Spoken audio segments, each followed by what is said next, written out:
өнөөдөр ингээд Дорн аймгийн Матас сумын Уян дөр үргэдийн зүүн тасан гэдэг газар Монгол Улсын манлайлагч Цэндбаатар ах хаш чулуун найз хоёрын маань одоо унах тамганы үйл ажиллагаа болж байна. Одоо хаш чулуун бит хоёр бол одоо танилцаад 7-8 жил болж байна. Хоёулаа одоо адилхан адуун дуртай бас эр хүнийхээ хувьд бас найзтайгаа нөхөрлөд олон жилийн үтгэд миний найз эр хүнийхээ хувьд бас шулуун шудраг зантай бас тийм нөхөрлөхөд түшигтэй сайхан залуу да. Тэгээд найзтайгаа одоо хамтраад бизнес ажил төрөл дээр бүх юм дээр хамтраад адуу мал дээр хамтраад явахад бас нэг эр хүний түшиг тулгууртай бас сайхан эр хүн байдаг юм аа миний найз. Тэгээд хаш чулуун болоод одоо түүний гэргийн ангарах хоёртой одоо энэ хорвогийн хамгийн сайхан бүхнийг хүсье. Одоо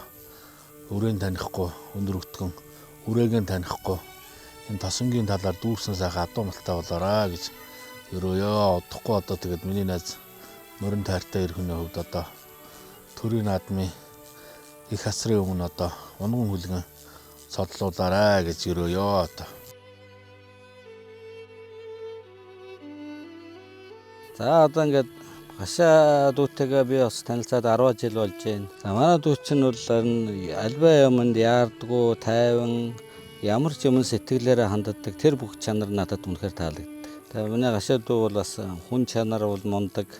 Хүний дээдл гэж одоо дүүгээ би магтах байна. За ингээд удахгүй хормоо хийж байгаа хоёр дүүдээ одоо энэ дэлхийн хамгийн сайн сайхныг хүсье өрөөж одоо үрээн танихгүй өнөр болж үрээгээ танихгүй баян болоорой гэж өрөөё доо. Ах их хоёртой сайхан хормонд нь амжилт хүсээд цаашдаа эрүүл их саруу сайхан юу сансан эсвэн хүсэл биелээ амжилт бүтээлээр дүүрэн зорьсон наадамдаа айраг төрөө олон авч зорьсон бүхэндээ хүрээрэй л гэж хүсэж байна да. Ах хоёртой.